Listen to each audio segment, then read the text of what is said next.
nahuli na ang suspect.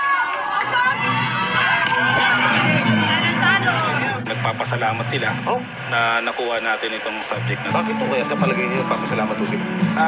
Actually, habang nandyan daw si Rigor sa area nila, hindi sila mapanatag.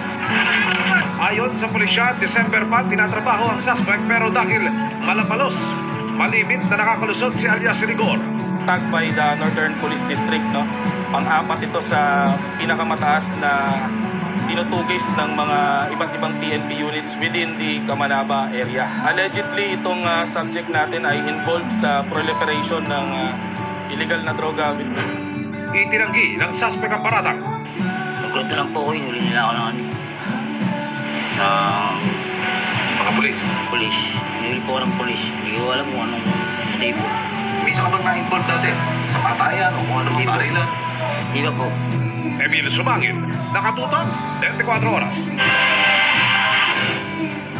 Kaugnay ng pahayag ng DSWD ukol sa mga NLTNES driver na hindi pa nakatanggap ng ayuda, nilinaw ng kumpanyang InDrive na isinumiti nila ang buong listahan ng kanilang partner drivers alinsunod sa panuntunan ng LTFRB at ibang may kaugnayang ahensya.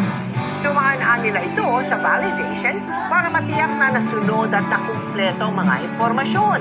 Bahagyaan nila na proseso ang pagsumiti ng kaukulang mga dokumento ng kanilang mga driver. At dahil naunawaan nila kung gaano kahalaga ang ayuda sa kanilang mga partner driver, tiniyak ng kumpanya na patuloy silang nakikipag-ugnayan sa LTFRB at tutulong para maisama sila sa planong special payout. Nagsagawa na rin ang kumpanya ng mas malalimang pagsuri sa mga isinimutin nilang record para maisaayos ang mga datos at mga nakabinbin at kulang pang dokumento. Kabilang ang paglalakad sa mga discard-tipid ng ilan ngayong mahalang langis. Pero ayon po sa ilang vlogger na matagal nang naglalakad ng malayuan sa Metro Manila, hindi walkable ang maraming kalsada. Sumama sa Chinito Walkers si Mark Salazar at narito po ang kanyang pagtutok. Maraming dahilan kung bakit unwalkable ang sidewalks ng Metro Manila.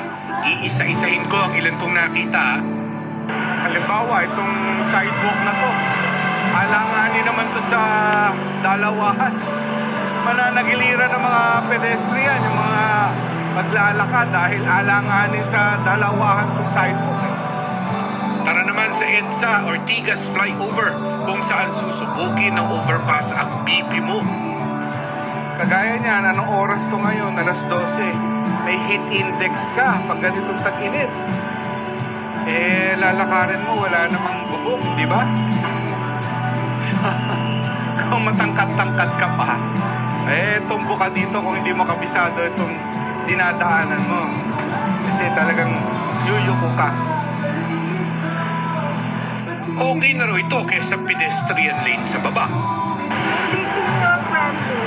At saka dapat, pedes muna bago yung sasakyan. Wala, hinintungan. Sila lahat, ganun. Totoo. Kaya nga naglalagay ng pedestrian, di ba? Oo, pedestrian. Basta sige. Hindi Kung wala tayo- namang mga stop na, Hindi tayo pedestrian. umakbo ka na lang. Di ba? Kaya nga. So, lagi kang may risk. Ay, kahit saan. Dito naman sa EDSA Balintawak, okay na sana at may pa-elevator sa mga tatawid. Ang problema rito, kung halimbawa meron akong PWD na sakay ko sa wheelchair. Ito rampa niyan. Diretso na kami sa EDSA ng aking PWD. Mali. Sa Maynila naman, nakipagkulab ako sa mga vlogger from Lasal, ang Chinito Walkers. Nagsimula sa trip-trip lang ang ngayoy kampanya na nila para sa safe and walkable Metro Manila. Sobrang haba po ng pila ng LRT na umabot sa labas. College kami, college friends. Parang sinabi lang namin, what if lakaran natin from Lasal to bahay na. That one video kind of blew up on TikTok. Parang na-open yung eyes namin na parang mahirap pala talaga maglaan sa Metro Manila.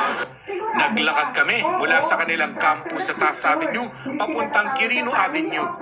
Every time we step outside, definitely